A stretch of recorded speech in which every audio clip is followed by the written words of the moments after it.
Hello ನಮಸ್ಕಾರ ಸ್ನೇಹಿತರೆ, ತಮ್ಮೆಲ್ಲರಿಗೂ ಇಟಿಕಾಸ್ ಕಿಚನ್ಗೆ ಸ್ವಾಗತ. ಇವತ್ತಿನ ರೆಸಿಪಿಲಿ ತುಂಬಾ ಹೆಲ್ದಿ ಆಗಿರೋವಂಥ ಒಂದು ಬ್ರೇಕ್ಫಾಸ್ಟ್ ತೋರಿಸ್ತಾ ಇದ್ದೀನಿ. ಇದು ನುಗ್ಗೆ ಸೊಪ್ಪಿನ ನೀರು ದೋಸೆ. ಇದು ತುಂಬಾ ಹೆಲ್ದಿ ಆಗಿರೋವಂಥದ್ದು, ಹಾಗೆ ಟೇಸ್ಟ್ ಕೂಡ ತುಂಬಾ ಚೆನ್ನಾಗಿರುತ್ತೆ. ನುಗ್ಗೆ ಸೊಪ್ಪು ತಿನ್ನಲ್ಲ ಅನ್ನೋರಿಗೆಲ್ಲ ಈ ರೀತಿ ಹೆಲ್ದಿ ಆಗಿರೋವಂಥ ಒಂದು ಬ್ರೇಕ್ಫಾಸ್ಟ್ ಮೂಲಕ ಅವರಿಗೆ ತಿನ್ನಿಸ್ಬೋದು. ಮಕ್ಕಳಿಗೂ ಕೂಡ ತುಂಬಾ ಟೇಸ್ಟಿಯಾಗಿ ಹಾಗೆ ರುಚಿಯಾಗಿ ಈಸಿಯಾಗಿ ಒಂದು ಬ್ರೇಕ್ಫಾಸ್ಟನ್ನು ರೆಡಿ ಮಾಡ್ಕೊಳ್ಬೋದು. ಇದಕ್ಕೆ ನಾನು ದೋಸೆ ರೈಸನ್ನು ಅಥವಾ ರೇಷನ್ ಅಕ್ಕಿನ ತುಂಬ ಚೆನ್ನಾಗಿ ತೊಳೆದ್ಬಿಟ್ಟು ಅದನ್ನು ರಾತ್ರಿ ಇಡೀ ನೆನೆಸಿಟ್ಟಿರೋವಂಥದ್ದು, ಒಂದು 5ರಿಂದ 6 ಅವರ್ ನೆನೆಸಿಟ್ಟಿರುವಂಥ ಅದು ಅಕ್ಕಿ.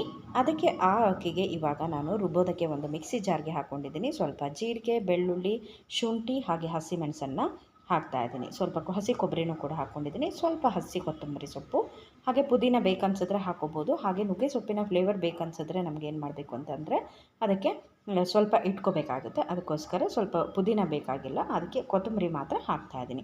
ಶುಂಠಿ, ಜೀರಿಗೆ, ಬೆಳ್ಳುಳ್ಳಿ ಶುಂಠಿ ಮತ್ತು ಜೀರಿಗೆ, ಬೆಳ್ಳುಳ್ಳಿ ಹಾಕಿದ್ದೀನಿ.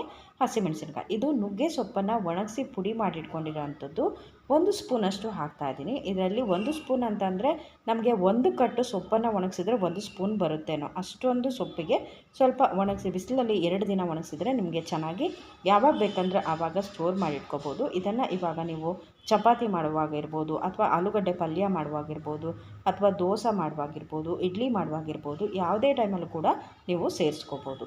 ಅದನ್ನು ಬಿಸಿಲಲ್ಲಿ 2 ದಿನ ಒಣಗಿಸಿದ್ರೆ ಗರಿಗರಿಯಾಗಿ ಆಗಿಬಿಡುತ್ತೆ.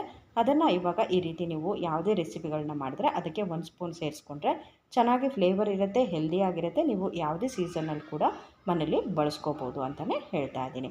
ಹಾಗೆ ಇವಾಗ ಚೆನ್ನಾಗಿ ನುಣ್ಣಗೆ ರುಬ್ಕೊಂಡಿದ್ದಾದಮೇಲೆ ತವಾನ ಕಾಯಕ್ಕಿಟ್ಕೊಂಡಿದ್ದೀನಿ.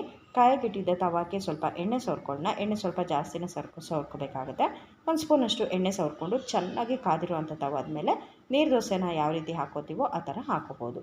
ನೀರು ದೋಸೆ ಮಾಡೋಕ್ಕಾಗಲ್ಲ, ಬರಲ್ಲ ಅಂತ ಅನ್ನೋರು ನಾವು ದಪ್ಪ ದೋಸೆಗಳನ್ನ ಮಾಡ್ತೀವಲ್ವ, ರಾತ್ರಿನೇ ರುಬ್ಬಿಬಿಟ್ಟು ಉದ್ದಿನಬೇಳೆ ಎಲ್ಲ ಹಾಕ್ಬಿಟ್ಟು ಅದೇ ಥರ ಇದನ್ನು ಸಹ ನುಗ್ಗೆ ಸೊಪ್ಪನ್ನು ರುಬ್ಬುವಾಗ ಹಾಕೋಬೋದು.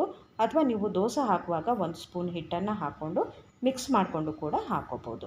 ದೋಸೆನ ಚೆನ್ನಾಗಿ 2 ಭಾಗದಲ್ಲಿ ಈ ಥರ ಬೇಯಿಸ್ಬಿಟ್ಟು ಈ ಥರ ಫೋಲ್ಡ್ ಮಾಡಿದರೆ ತುಂಬ ಚೆನ್ನಾಗಿ ಕಲರ್ ಕೂಡ ಬಂದಿದೆ ನೋಡಿ, ಎಷ್ಟು ಗ್ರೀನಾಗಿ ಕಲರ್ ಬಂದಿದೆ ಕೂಡ.